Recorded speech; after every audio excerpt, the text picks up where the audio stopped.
From translation, Net New English Translation. This 261 day of the year.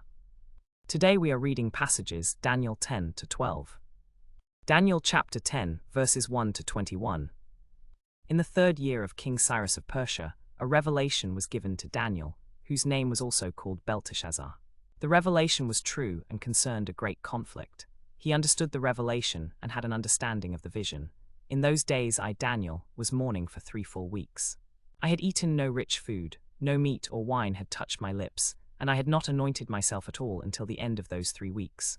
On the 24th day of the 1st month I was standing by the side of the great river, that is, the Tigris. I lifted up my eyes and looked, and there was a man dressed in linen, with a belt of gold from unpacks around his waist. His body was like beryl, and his face was like lightning. His eyes were like flaming torches. His arms and feet were like polished bronze in appearance, and the sound of his words was like the roar of an army. I, Daniel, was the only one who saw the vision. The men with me did not see it, but they were overcome with fear and ran away to hide. I was left alone. I saw this great vision, and there was no one left to strengthen me. My strength disappeared, and I was as weak as a mortal. I heard a voice from his words, and when I heard it, I fell into a trance with my face to the ground. Then a hand touched me and set me shaking on my hands and knees. He said to me, Daniel, you are a man highly valued. Understand these words and stand up, for I have now been sent to you. When he said this, I stood up, trembling. However, the prince of the kingdom of Persia was opposing me for 21 days. But then Michael, one of the chief princes, came to help me, for I was left there with the king of Persia. So I have come to help you understand what will happen to your people in the latter days, for the vision pertains to days yet to come. When he said this to me, I fell prostrate with my face to the ground and became speechless. But then someone like a human being touched my lips. I opened my mouth and was able to speak, saying to him who was standing in front of me, My Lord, because of the vision I have experienced great anguish. I have no strength. For how can I, your servant, talk with you, my Lord, when I am so weak? I have no breath left in me. Then someone, a human form, touched me again and gave me strength. He said, You must not fear, you who are highly favored. Peace be with you, be strong, be strengthened.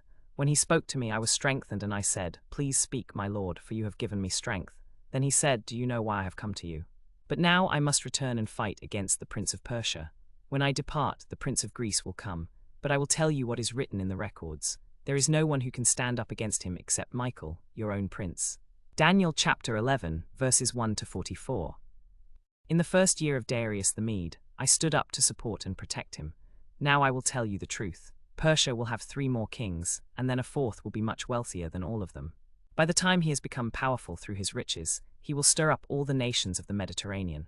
Then a mighty king will arise, one who will rule with great power and do as he pleases. But when he has risen to power, his empire will be broken up and distributed to the 4 winds. It will not go to his posterity, and it will not have the power he used, for his empire will be plucked up and given to others. The king of the south will grow strong, along with one of his princes. The king's son will prevail over him and will rule. His rule will be a vast and powerful one. In a few years they will form an alliance, and the daughter of the king of the south will come to the king of the north to make an agreement. She will not retain her power, nor will he continue in his strength. She will be handed over, along with her attendants and her child, as well as her husband. A branch will grow from her roots. It will rise up and attack the fortress. He will strike down and betray them. He will bring back to Egypt their gods and their molten images, as well as their precious vessels of silver and gold. For some years he will refuse to attack the king of the north. Then the king of the north will march into the territory of the king of the south, but will surely retreat to his own land. His sons will wage war and assemble a large army. One of them will certainly come and overwhelm the fortified city and then capture it. The king of the south will rage against the king of the north, launch an attack against him, and conquer him. He will take prisoner the troops of the king of the north and take them back to Egypt. For the king of the north will again raise up an army, one that will be larger than the one he formed at the beginning. At the end of a few years, he will surely advance with a huge army and immense supplies. In those times, many will rise up against the king of the south. Some of the violent ones among your people will rise up to fulfill the vision, but they will stumble. The king of the north will advance and build siege mounds and capture a well-fortified city. The forces of the south will not prevail, not even their best troops. They have no strength to resist.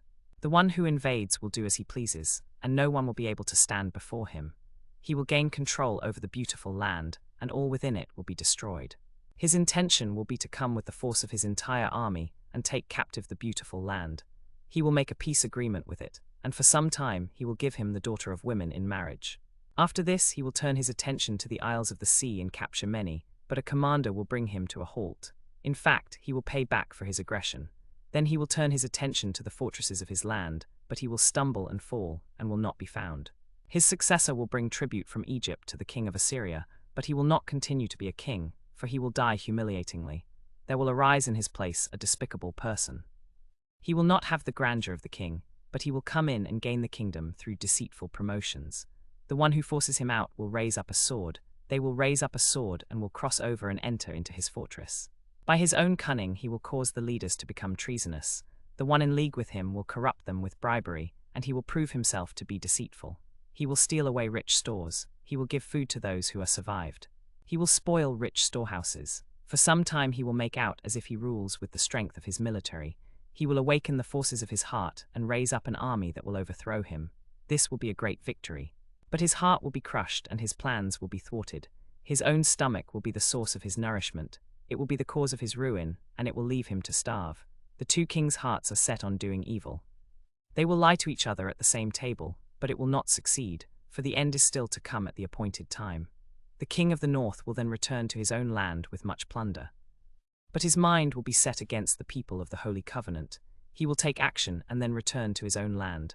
At the appointed time, he will again invade the south, but this time it will not be like before. Ships from Kittim will come against him. He will be disheartened and will retreat.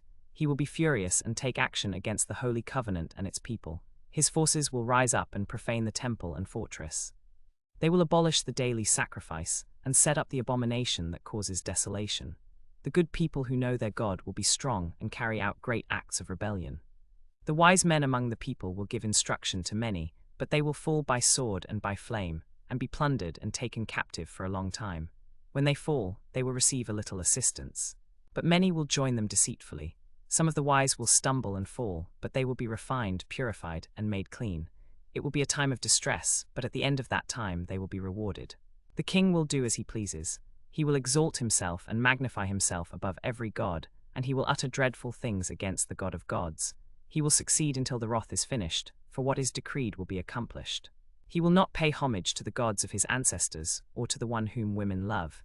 He will not pay homage to any god, for he will consider himself greater than all of them. Instead, he will honor the God of fortresses, a God that his ancestors did not know. He will honor him with gold, silver, precious stones, and costly gifts. He will attack the fortresses of the mighty with his foreign god. He will give great honor to those who acknowledge him, and he will place them in positions of authority. At the time of the end, the king of the south will collide with him. The king of the north will storm against him, but with chariots and horsemen and with many ships. He will invade lands and sweep through like a flood. The beautiful land will be distressed. Many countries will fall, but Edom, Moab, and the leader of the people of Ammon will escape from his power. He will extend his power over the land, and Egypt will not escape. But he will gain control over the treasures of gold and silver, and over all the precious things of Egypt. The Libyans and Ethiopians will be at his heels. But reports will distress him from the east and north, and he will set out with great fury to destroy and obliterate many. Daniel chapter 12, verses 1 to 13. At that time Michael, the great prince who stands watch over your people, will arise. And there will be a time of trouble, such as never was since there was a nation, even to that time. And at that time your people will be delivered, every one found written in the book. Many of those who sleep in the dust of the earth will awake, some to everlasting life, and others to shame and everlasting contempt. The wise will shine like the brightness of the stars, and those who turn many to righteousness will shine like the stars forever and ever. But you, Daniel, close up these words and seal the book until the time of the end. Many will wander around in search of knowledge, and the increase of knowledge will be endless. Then I, Daniel, looked. 2 other figures stood there, one on the riverbank on this side, and one on the riverbank on the other side. One said to the man dressed in linen, who was above the waters of the river, "How long until the end of the wonders?" I listened to the man dressed in linen, who was above the waters of the river. He raised his right hand and his left hand toward heaven, and swore an oath by the one who lives forever, for a time, times, and half a time. When the power of the holy people has been completely shattered, all these things will be finished. I heard, but I did not understand. So I said, "My Lord, what is the end of these things?" He replied, "Go your way, Daniel, for these words are to be kept secret and sealed until the time of the end. Many will be purified, made white and refined, but the wicked will act wickedly. None of the wicked will understand, though the wise will understand.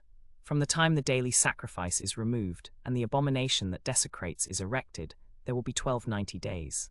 Blessed is the one who waits and reaches the end of 1335 days. But you, Daniel, go your way. You must rest and be raised for your allotted time at the end of the days.